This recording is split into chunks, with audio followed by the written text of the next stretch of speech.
मनुष्य जीवन भर दूसरों से संबंध बनाता है, निभाता है और खो भी देता है, पर वो एक संबंध को अक्सर भूल जाता है, स्वयं से संबंध। कृष्ण कहते हैं कि जब मनुष्य स्वयं का मित्र नहीं होता, तब संसार का कोई भी संबंध उसे पूर्ण नहीं कर सकता। वो बाहर प्रेम खोजता है, पर भीतर संवाद नहीं करता और इसी दूरी से असंतोष जन्म लेता है।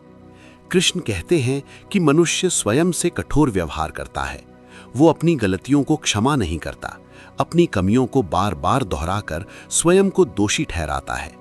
पर जो मन स्वयं से लड़ता है, वो जीवन से भी संघर्ष करता रहता है। स्वयं को समझना, स्वयं को स्वीकार करना, यही आत्मबल की शुरुआत है। कृष्ण ये भी समझाते हैं कि स्वयं से मित्रता का अर्थ अहंकार नहीं है। इसका अर्थ है अपने मन की सुनना, अपनी सीमाओं को पहचानना और अपनी गति का सम्मान करना। जब मनुष्य स्वयं को दूसरों से नहीं तौलता, तब वो भीतर से संतुलित होने लगता है। कृष्ण कहते हैं कि जो व्यक्ति स्वयं से मित्रता कर लेता है, वो अकेलेपन से नहीं डरता। वो जान लेता है कि उसका साथ उसे स्वयं दे सकता है। ऐसी स्थिति में बाहरी मान्यता आवश्यक नहीं रह जाती और मन स्थिर होने लगता है।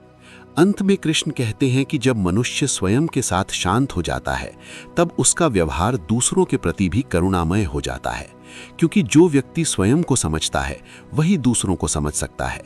स्वयं से मित्रता ही जीवन को सरल, सौम्य और सच्चा बना देती है।